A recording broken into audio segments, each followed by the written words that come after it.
Hello, एक बार फिर हम हाजिर हैं आपके समक्ष कुछ और टॉपिक को लेकर। आप बोर्ड पर देख रहे हैं क्लास 10 एनसीईआरटी मैथ एक्सरसाइज 7.3 जो प्रश्नावली 7.3 हिंदी मीडियम के जो बच्चे हैं वो इसको देख सकते हैं। प्रश्नावली 7.3 सिमिलरिटी या समरूपता पर आधारित ये कुछ प्रश्न प्रश्नावली 7.3 से हम लेकर आपके सामने हाजिर हैं। मैं इससे पहले आपसे गुजारिश करता चलूं कि हमारे चैनल को सब्सक्राइब और लाइक करें ताकि जो भी वीडियो अपलोड की जाए आप तक आसानी से पहुंच सके और आप उसे अच्छी तरह से अध्ययन कर सकें। आपसे गुजारिश है कि हमारे वीडियो को पूर्ण रूप से देखते रहें ताकि आपका ज्ञान समय समय पर वर्धक होता रहे। मैं अब चलता हूं अपने टॉपिक पर। क्लास 10 एनसीईआरटी मैथ से रिलेटेड क्वेश्चन नंबर 6 और 7 बोर्ड पर आपके सामने दिखाई दे रहा है। देखा जाए क्वेश्चन क्या कह रहा है, इसको हम पढ़ते हैं, उसके बाद हम लोग आगे देखेंगे। दी गई आकृति में यदि ए बी ई, यहाँ पर देखें ए बी ई ये है आपका सर्वांग यानी कॉन्ग्रुएंसी का निशान है। ये ट्रायंगल ए सी डी, देखिए यहाँ पर ए बी ई और ए सी डी ये दोनों जो है क्या हैं, दोनों सर्वांग है यानी कॉन्ग्रुएंट हैं। तो सिद्ध कीजिए कि ए बी ई सिमिलर, ये सिमिलर का है और ये कॉन्ग्रुएंसी का है, similar to A B C. ध्यान दीजिए, जब ए बी ई यहाँ पर ध्यान देंगे तो आपको क्या मिलेगा इसको देख लेते हैं। लिखेंगे कि चूँकि triangle A B E congruent to triangle A C D, तो कॉन्ग्रुएंट जब होता है तो उनकी संगत भुजाएं जो होती हैं वो बराबर होती हैं।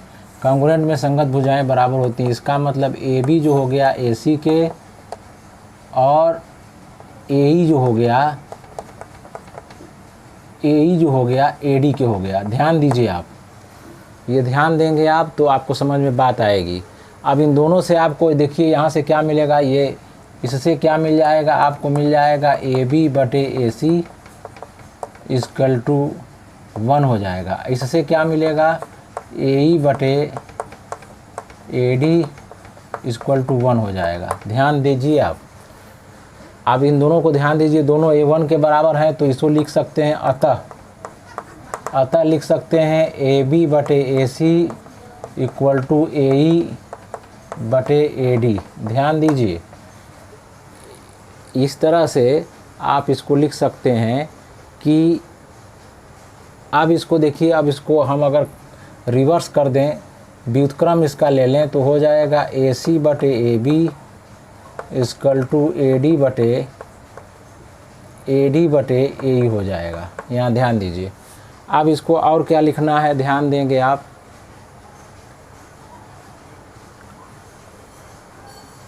ये हो गया आपका, ये यहाँ से ए डी बटा ए ई हो गया।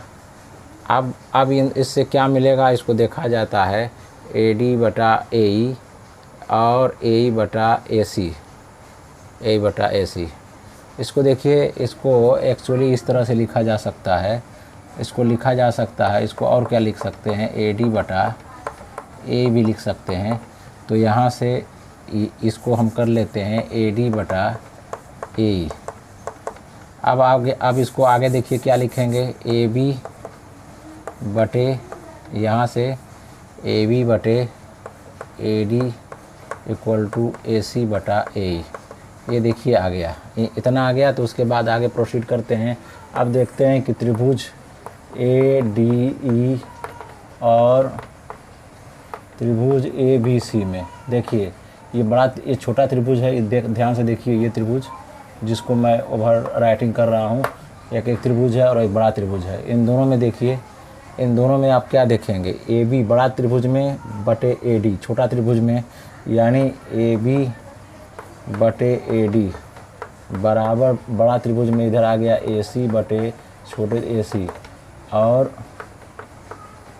कोण ए इक्वल टू कोण ए उभयनिष्ठ है। क्या है, उभयनिष्ठ है। क्यों उभयनिष्ठ है? ये दोनों में है, इस छोटे त्रिभुज में भी है, एक बड़े त्रिभुज में भी है। तो इस तरह से लिखेंगे अतः, यहाँ ध्यान दीजिए, अतः यस ए एस समरूपता से लिखेंगे triangle A D E similar to triangle A B C. अब इस तरह से आप देख लेंगे कि ये कॉन्ग्रुएंसी से जो है आपको मिल गया। ये बात कही जाती है कि प्रत्येक जो ट्रायंगल सिमिलर कॉन्ग्रुएंट होते हैं वो सिमिलर अवश्य हो जाते हैं, जबकि ये ज़रूरी नहीं है कि जो सिमिलर हैं वो कॉन्ग्रुएंट हो जाएं। तो इस बात को अच्छी तरह से आपको समझ लेना है। और ये जो है देखिए, ये कॉन्ग्रुएंसी की वजह से ही ये प्रूफ किया गया है। इसको ए बी बटा ए सी 1 लिख दिया गया है, ए ई बटे ए इक्वल टू 1 लिख दें। तो इसको इस तरह भी लिख सकते हैं, ए डी बटा ए, ये दोनों 1 के बराबर है। तो इस तरह से करके हमको यहाँ तक मिल चुका है। क्वेश्चन नंबर 7 देखिए, एक्सरसाइज 7.3 का।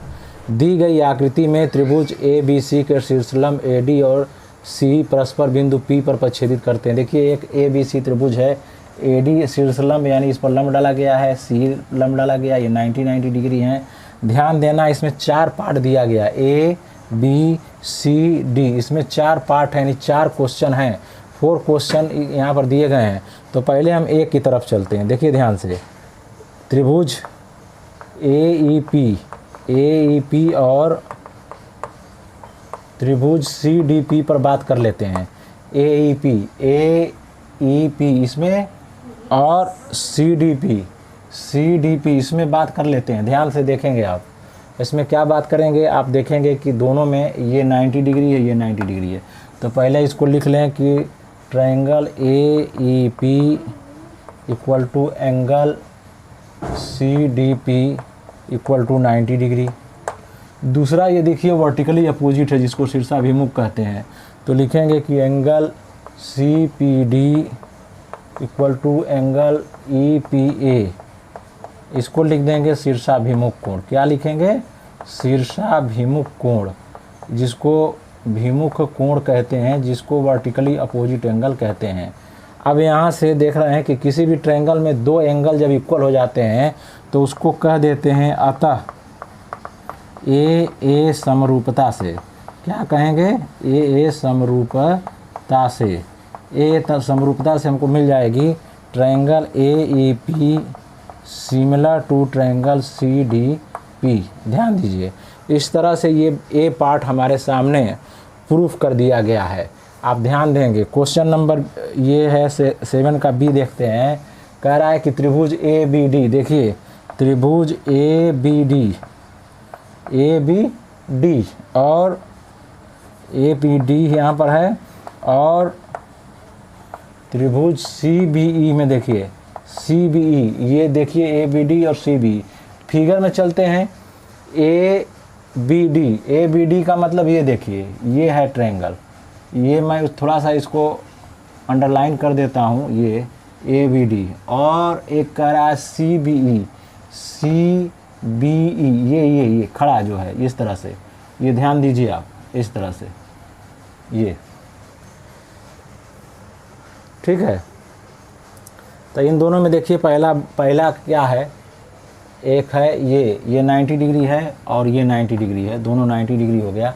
तो ये लिखेंगे कि angle C E B equal to angle B D A equal to 90 degree, ये दिया गया है। क्या किया गया है? दिया गया है। ये जब दिया गया है, अब उसके बाद और देख लीजिए, ये एंगल जो है कॉमन है दोनों में, बी एंगल इस ट्रायंगल में भी है और इस ट्रायंगल में भी है। तो लिखेंगे कि angle A B C equal to angle C B E, इसको लिख देंगे उभयनिष्ठ। क्या लिखेंगे? उभयनिष्ठ, ये कॉमन है। अतः ए समरूपता से देखिए ध्यान से, आपको दिखाई दे रहा होगा, त्रिभुज A B D similar to त्रिभुज सी बी ई। देखिए ये बी पार्ट भी प्रूफ कर दिया गया, सी बी ई भी प्रूफ कर दिया गया। अब हम लोग आगे चलते हैं, ध्यान से देखेंगे आप। क्वेश्चन नंबर ये 7 का सी का चलते हैं। AEP और ट्रायंगल ADB, देखिए AEP ये छोटा वाला, और ADB देखिए ध्यान से कहाँ है, ADB इसमें और इस छोटे वाले में, और इसको जो कह रहा है ये दोनों को कह रहा है कि प्रूफ करिए। ध्यान दीजिए ADB ये देखिए ये 90 डिग्री है और इसमें भी एक 90 डिग्री है, तो ये 90 डिग्री और ये 90 डिग्री जो इक्वल होंगे, तो लिखेंगे कि angle ADB equal to angle AEP equal to 90 degree. ये गिवन है या दिया है, ध्यान दीजिए। और ये जो एंगल है, ये एंगल है इस छोटे में भी है और इस बड़े में भी है, तो इसको लिख सकते हैं angle PAE equal to angle DAB। ये है उभयनिष्ठ। क्या है? उभयनिष्ठ, जिसको इंग्लिश में हम क्या बोलते हैं, कॉमन बोलते हैं। अब लिखेंगे अतः AA समरूपता से क्या हो जाएगा, triangle AEP similar to triangle ADB। अब चलते हैं क्वेश्चन नंबर डी में। देखिए ट्रायंगल PDC देखिए PDC इसमें और ट्रायंगल BEC में देखते हैं। BEC देखिए अब इसमें देख रहा है और ये बड़ा देख रहा है इसमें, तो देखिए ये 90 है, ये 90 है। इसको पहले लिखेंगे triangle CEB equal to angle PDC equal to 90 degree. ये 90 डिग्री, ये एंगल दोनों में कॉमन है, तो लिखेंगे angle PDC equal to angle PCD। ये हो जाएगा उभयनिष्ठ। क्या हो जाएगा? उभयनिष्ठ। क्या हो जाएगा? उभयनिष्ठ हो जाएगा।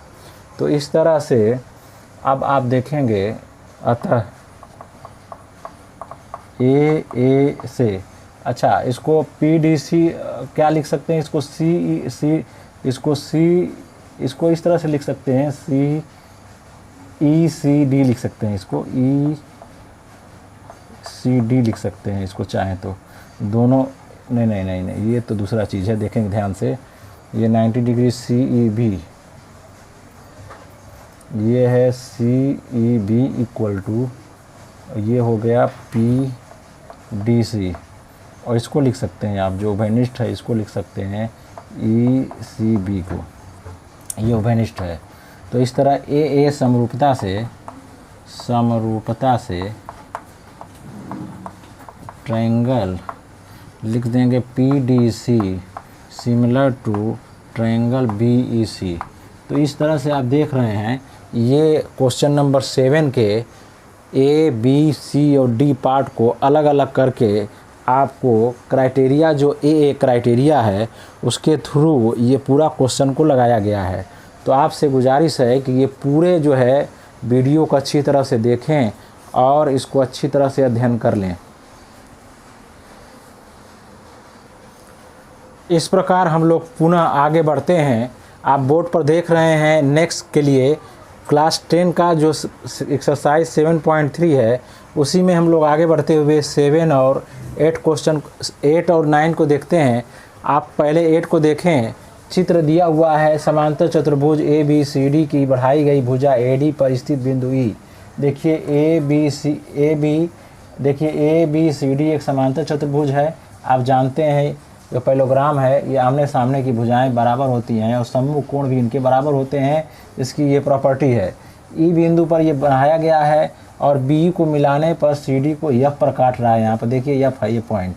तो कह रहा है कि दर्शाइए यानी प्रूफ करिए कि ABE ट्रायंगल ये सिमिलर है ट्रायंगल CFB के। तो देखा जाए इसको, तो लिखेंगे त्रिभुज ABE और त्रिभुज CFB में, इन दोनों में आप ध्यान से देखिए, आप ध्यान से देखेंगे तो angle A equal to angle C हो जाएगा ये सम्मुख कोण है। सम्मुख कोण बराबर होते हैं पैरेललोग्राम के। सम्मुख कोण क्या होते हैं? बराबर होते हैं। इसके बाद आप देखेंगे ये जो है ये कोण और ये कोण बराबर होंगे एकांतर कोण से, तो लिखेंगे angle A B E equal to angle C F B. इसको लिखेंगे आप, इसको भी एकांतर कोण लिख सकते हैं, एकांतर कोण है ये ध्यान दीजिए। तो अब इस तरह से ए प्रॉपर्टी से ए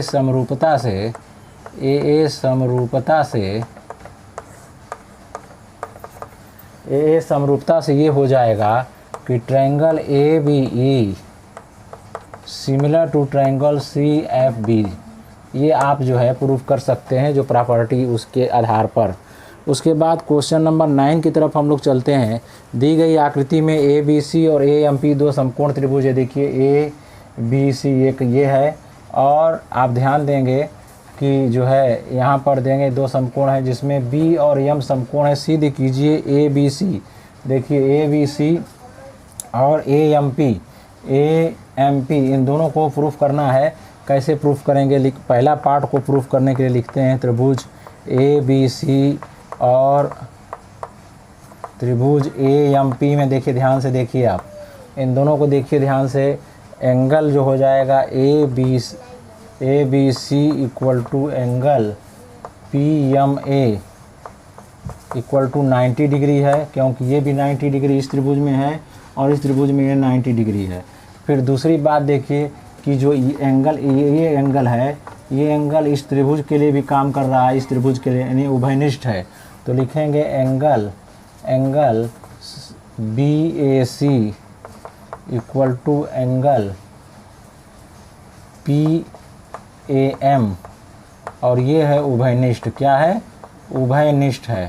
ये ध्यान दीजिए, ये उभयनिष्ठ है, इस कॉमन है दोनों में।